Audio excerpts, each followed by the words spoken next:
I'm Vicky Spratt, the Eyes housing correspondent, and I hear day in, day out from people who are being socially cleansed from their homes and communities. For this investigation, I've spoken to one woman who has been told by her local council she's got to move across the country from London to Yorkshire. If you refuse it, we will stop your rent. You choose to be homeless.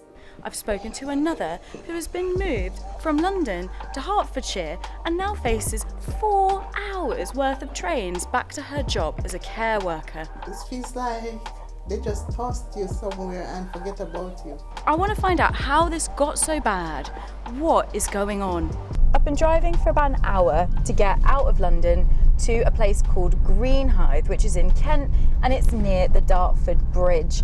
Luckily, my producer is driving because I can't drive. If I had taken public transport, I just checked City Mapper and I would have been travelling for around 94 minutes.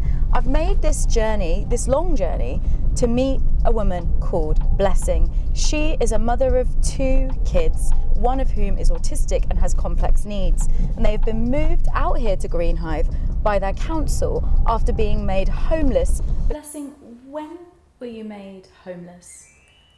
We were made homeless on the 24th of May. My landlord served everyone in the building at Section 21. Okay, so first stop Was after all your stuff being put out in the street Yeah. by bailiffs Yeah. was the Travelodge in Croydon. Were you all in the same room in the Travelodge? we were given one room in Travelodge. So that Section 21 eviction notice has started a chain of events that brings us to where we're sitting today, which is in Kent, Yeah. more than an hour away from your old home. How far away are we from your children's school? If we go by bus, it will take us like 2 hours plus. Because I don't have a home in Woolwich, I can't drop them and come back home. So what do you do while they're So at I school? hang around. When we leave the house at 7:30, we are home at 7:30. The journey is stressful for me and for the children. And then coming home as well, by the time we get in, it's already late. And we just eat our dinner and then go to bed. I understand that I'm not here to demand and then things be handed over to me, but I don't like the way I've been treated, because if I didn't have a child that have a special needs, right, I would have gone out there and get a job just like my husband and work full time, and I would be able to provide for my family. We want to work, we want to do things, but with my daughter and her needs, especially when she hasn't been in school for a year, I can't do nothing. I'm just stuck. Blessing has been bounced around, evicted, put in one room in a hotel with her entire family, and now moved out here to Kent, over an hour and a bit away from everything she needs to be near. Councils have a solution to this homelessness problem, but to be honest, it sounds almost as bad as being homeless in the first place.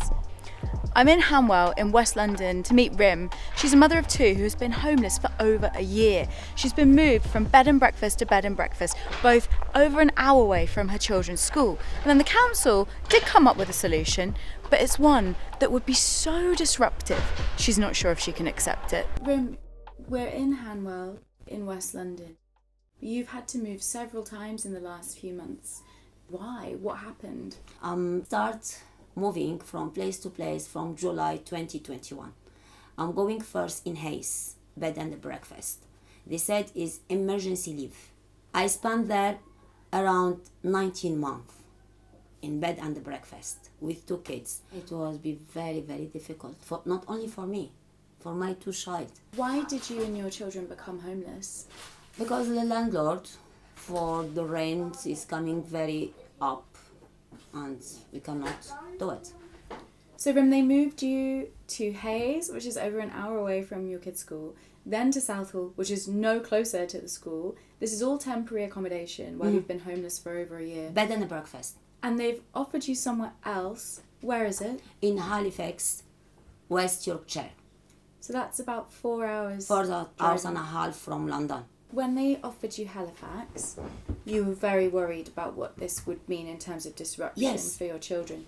What did the council say to you? Is your business? We believe is safe for you.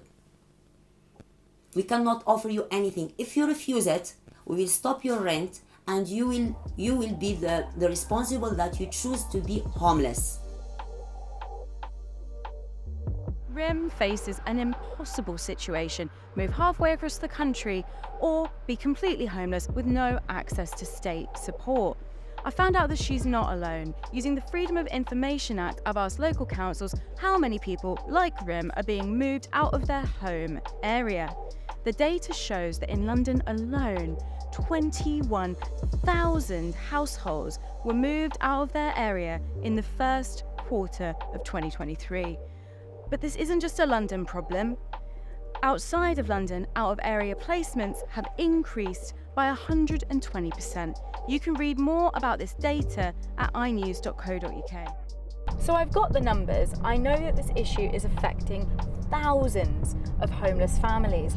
But what is it actually like to be told at a moment's notice that you are going to have to move miles away from everything you know if you don't want to be on the streets? Now I'm in Hemel Hempstead in Hertfordshire, miles away from London. And I am going to meet Stacey, a mother of 3, who had no choice but to accept a last-minute out-of-borough placement. It has completely changed her life. Stacey, what did the council say to you? Well, they said to me that I have to take the property. If I don't take it, then they will discharge their they will relieve me of the responsibility, so I'll be on my own. How did you feel when they said that to you? I feel very stressed, like I had no choice. If I don't take it, I'll be like on the street with my kids, and I have no choice except to just pack up and come down here. And when they said Hemel Hempstead, do you remember how you felt? I felt distraught. My head was spinning. I don't know what to do because I couldn't get through to any of them. I tried to call them for them to change their mind and keep me closer to my family and support team. No one picked the phones up. I came down the next day, and up to today I'm trying to get in touch with the caseworker. I haven't heard from him since I came down here. Since he gave me the address, I haven't heard from him. How does that feel? It feels like they just tossed you somewhere and forget about you. It's like they throw you away like garbage. That's how it feels like. There's no choice. They left me with no choice. If you could have an ideal outcome to your situation, what would it be? Know what next. I would know at least they communicated with me to tell me what's going to happen next. So I would, my mind would know, so this is what's going to happen next. But at the moment, they don't really communicate with me, so I don't know what's going to happen next. I don't know what the situation is, what's the next move. I asked every local authority involved in this investigation for a response. Rim's council, Ealing, said that they believed that offering her a home in Yorkshire was appropriate. However, they said they would keep her situation under review. Stacey's local council, Lewisham, did not want to comment on the specifics of her case, but said that they were struggling to find accommodation in the area for people who were experiencing homelessness. And when I spoke to Blessing's council, that's Greenwich, she was moved back to the borough. It sounds perverse to say it because of what she's been through, but Blessing is one of the lucky ones. Thousands of people have been moved away from everything they know, and they don't know when or if they will be able to return. The housing crisis is now so bad that local authorities are quite literally exporting the issue of homelessness and the people affected by it around the country. This is devastating for the people being moved.